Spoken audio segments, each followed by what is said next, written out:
अब इसी के नीचे एक बात याद रखो, हम जीएसटी लॉ को कैसे पढ़ने वाले हैं, या कोई भी रेवेन्यू लॉ को, मतलब इनकम टैक्स या जीएसटी या कोई भी आप जब रेवेन्यू लॉ पढ़ते हो, टैक्स का लॉ पढ़ते हो, तो आपको उसको 4 फेजेस में डिवाइड करना पड़ता है। लॉ बहुत बड़ा होता है तो उसको आपको 4 टुकड़ों में डिवाइड करना पड़ता है।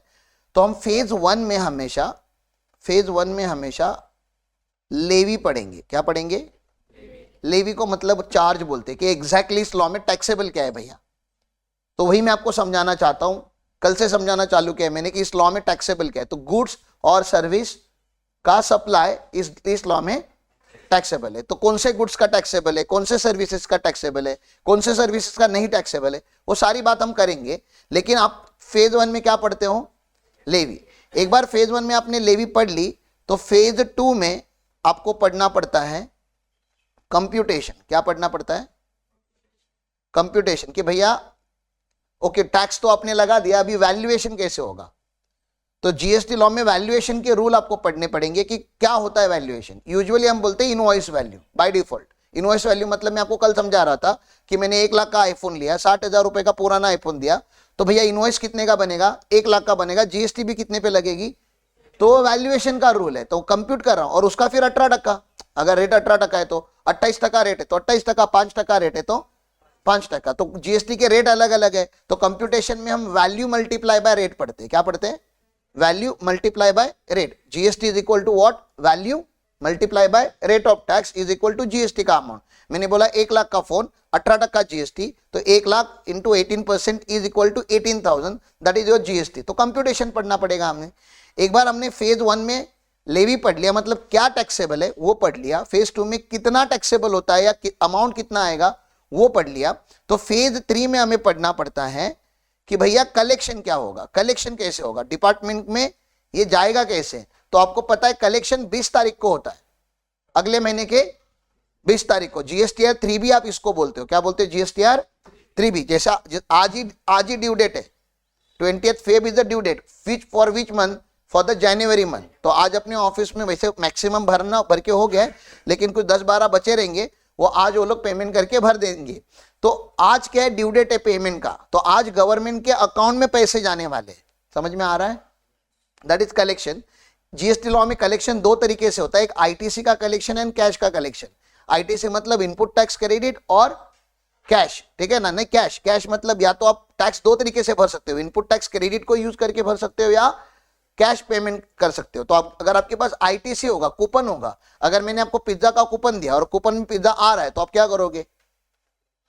अप्लाई कर दोगे ना। लेकिन पिज्जा 500 का है लेकिन कूपन 300 का है, तो अभी क्या करोगे? 300 का तो कूपन अप्लाई कर दोगे और 200 रुपए का क्या लगा दोगे? ऊपर का कैश दे दोगे। तो वैसे आईटीसी यहाँ पे क्या होता है? इनपुट टैक्स क्रेडिट गवर्नमेंट आपको कूपन सिस्टम के जैसे देता है कि जितना आप इनपुट लेते हो उसके ऊपर आपको क्रेडिट मिलता है, उसका आप सेट ऑफ ले लो। तो चैप्टर नंबर 1 आप देखोगे तो वो क्लैरिटी आएगी, चैप्टर नंबर 1 नहीं देखोगे तो उसकी क्लैरिटी आपको नहीं आएगी मैं क्या बड़बड़ कर रहा हूं। तो फेज नंबर 1 लेवी पढ़ते हैं, फेज नंबर 2 में कंप्यूटेशन पढ़ा जाता है, फेज नंबर 3 में कलेक्शन पढ़ा जाता है, और फेज नंबर 4 में हमेशा प्रोसीजर पढ़े जाते हैं। क्या पढ़े जाते हैं? प्रोसीजर। कि सर रिटर्न भरने हैं, नोटिसेस आएंगे, नोटिसेस का रिप्लाई देना है, फिर उसकी अपील करनी है। तो ऐसा हर लॉ में बुक्स ऑफ अकाउंट मेंटेन करने हैं, ऑडिट कराना है, कभी कभी डिपार्टमेंटल ऑडिट आता है। तो ये सारे प्रोसीजर है, उसमें टैक्स का कुछ लेना देना नहीं है, प्रोसीजरल पार्ट है वो। यहाँ समझ रहे आपको?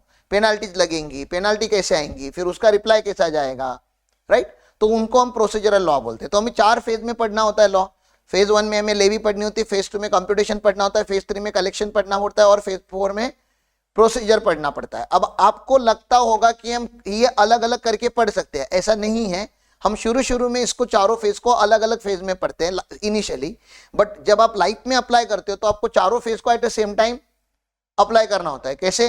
क्योंकि आपके पास कोई भी क्लाइंट है, आपको पहले तो उसको ये डिसाइड करना पड़ेगा इसके ऊपर लेवी है या लेवी नहीं है। मतलब इसको अगर मेरा कोई क्लाइंट बोलता है कल मैं पेट्रोलियम पंप खोल रहा हूं, तो उसके ऊपर लेवी नहीं है क्योंकि पेट्रोल के ऊपर जीएसटी नहीं लगता, जीएसटी नहीं लगता। वैट का लेवी होगा, दूसरा कोई लेवी होगा, इसका लेवी उसके ऊपर नहीं है, तो उसको जीएसटी लॉ में रजिस्ट्रेशन लेने की जरूरत नहीं है। मेरा कोई फार्मर भाई आके मुझे बोलता है कि मैं खाली एग्रीकल्चर प्रोड्यूस करके बेचने वाला हूं, तो मैं बोलूंगा नहीं, आपके ऊपर जीएसटी का लेवी नहीं, आप टैक्सेबल पर्सन नहीं हो। आप समझ रहे हो क्या? मुझे कंसल्टेंसी देने के लिए लेवी पढ़ना पड़ता है। बाकी जो हमारे ऑफिस में काम करने वाले बच्चे वो लोग लेवी नहीं पढ़ते। क्यों? क्योंकि उनके उनके तक जीएसटी अगर रजिस्टर्ड होके कोई आ गया तो एक चीज वो लोग अज्यूम कर लेते हैं कि इसको जीएसटी लगता होगा, इसलिए हमारे पास आया है। तो कल क्वेश्चन आया था आरती मैडम को प्रैक्टिकल, कि कोई क्लाइंट है जो प्री स्कूल चालू करने वाला है। स्कूल के पहले क्या होता है, एक स्कूल तो क्या है, एग्जम्प्ट है। क्यों? क्योंकि एजुकेशन है। प्री स्कूल एग्जम्प्ट है क्या? प्री स्कूल बहुत एक्सपेंसिव होता है, पता है आपको, फी बहुत लगती है, 15,000, 20,000, 25,000, 40,000। मुंबई जैसे सिटी में 1-1 लाख, 1.5 लाख फी है पर स्टूडेंट प्री स्कूल का। क्या सिखाएंगे? ABCD सिखाएंगे। लेकिन बच्चे छोटे होते हैं तो पेरेंट बहुत कंसर्न होते हैं। तो प्री स्कूल, स्कूल के पहले का स्कूल, तो प्री स्कूल एग्जम्प्ट है क्या कि टैक्सेबल है? स्कूल एग्जम्प्ट है, वो सबको पता है, क्योंकि स्कूल है, एजुकेशन है, एजुकेशन के ऊपर तो गवर्नमेंट टैक्स नहीं लेगा। अजम्पशन कर लो आप ऐसा, मतलब उतना तो मान ही सकते हो, उतना तो जनरल नॉलेज होना चाहिए। प्री स्कूल एग्जम्प्ट, तो इसके लिए क्या पढ़ना पड़ता है फिर? लेवी। जिसको लेवी पता है उसको ही इसका आंसर आएगा, जिसको लेवी नहीं पता उसको इसका आंसर नहीं आएगा। ऐसा क्वेरी रोज रोज नहीं आएगा, कभी तो आएगा। अब एक बार लेवी आ गया तो प्री स्कूल के ऊपर नहीं लगता टैक्स, क्योंकि डेफिनेशन में स्कूल भी कवर्ड है और एक एग्जम्पशन नोटिफिकेशन है, उसमें दोनों कवर्ड है। तो आपको आप पढ़ोगे तो आपको पता चलेगा कि दुनिया में क्या टैक्सेबल है और क्या टैक्सेबल नहीं है। ठीक है ना, वो पढ़ने वाली बात है, इसलिए तो पढ़ा रहा हूं आप लोगों को कि ये सारी क्वेरी मेरे तक या आरती मैडम तक आनी नहीं चाहिए, आप लोग अपने लेवल पे ही हैंडल कर लो। मैं चाहता हूं, हाँ, उसके लिए आपको पता तो चलना चाहिए कि अभी जैसे मैं नहीं बता रहा कि सब कुछ याद होना चाहिए, याद होगा तो और अच्छी बात है, but at least you should know कि अगर इसको ढूंढना है तो कैसे ढूंढा जाता है। How will you search in any law, income tax हो या जीएसटी हो, दोनों लॉ में आपको समझ में आना चाहिए कि what is taxable and what is not taxable. उसको लेवी बोला जाता है। एक्चुअली हम पढ़ते हैं व्हाट इज टैक्सेबल, लेकिन जीएसटी लॉ में व्हाट इज टैक्सेबल पढ़ने के लिए व्हाट इज नॉट टैक्सेबल पढ़ना पड़ता है। वो आपको मैकेनिज्म में आपको 2 मिनट में बता दूंगा क्या मैं बता रहा हूं। एक बार आपको पता चल गया कि ये टैक्सेबल है, जो हमारे ऑफिस में काम करते हैं उनको पता है कि हमारे जितने भी क्लाइंट है 100 प्लस जितने भी क्लाइंट है उनका हम क्या कर रहे हैं, टैक्स भर रहे हैं ना। P2P मॉडल पे हम क्या भरते हैं, टैक्स भरते हैं। प्रोफेशनल टू प्रोफेशनल मॉडल पे आप लोग गुरुकुल वाली टीम बैकएंड सर्विस में आप क्या भर रहे हो, बहुत सारे लोगों का टैक्स भर रहे हो। तो टैक्स भरने के टाइम पे ये लोग क्या करते हैं, हमेशा कंप्यूट करते हैं। ये लोग कंप्यूट करते रहते हैं। क्या कंप्यूट करते रहते हैं?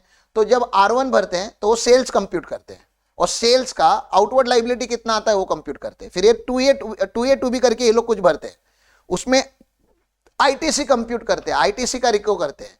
तो R1 में GST R1 में लाइबिलिटी निकालते हैं।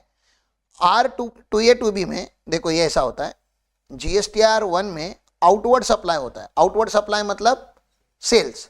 तो इससे मेरी लाइबिलिटी कंप्यूट करते हैं लोग कि कितना लाइबिलिटी है।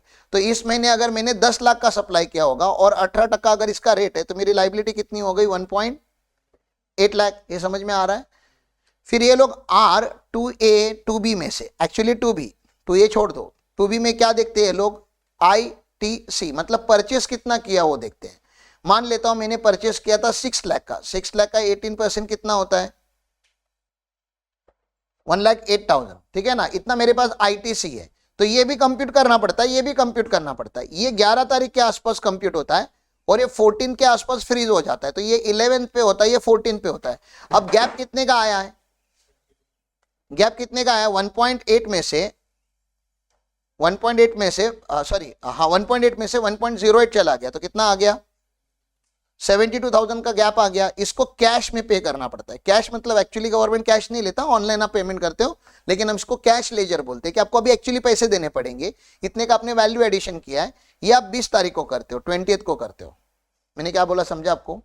तो ये तीनों कंप्यूटेशन के पार्ट है। क्या है, कंप्यूटेशन के पार्ट है। लेकिन ये जब कंप्यूट हो गया तो आपको 3B भरना पड़ता है। क्या भरना पड़ता है, 3B। इसको 3B बोलते हैं। जो रिटर्न है, रिटर्न फाइल करना होता है, और रिटर्न फाइल करके आप इस सबको एडजस्ट करते हो, उसको ही हम कलेक्शन मैकेनिज्म भी बोलते हैं। जब एक्चुअली आपके अकाउंट में से पैसा डिडक्ट होके गवर्नमेंट के अकाउंट में जाता है, उसी मैकेनिज्म को आप कलेक्शन मैकेनिज्म भी बोलते हो। तो 4 फेज में हम लॉ पढ़ेंगे। मैं आपको खाली हिंट दे रहा हूं, जब जब मैं आपको पढ़ाऊंगा तो बोलूंगा अभी कौन सी फेज चालू है, अभी हम कौन सी फेज स्टार्ट करने वाले हैं, अभी होने वाला है वो चीज। कौन सी फेज चालू होने वाली है, लेवी।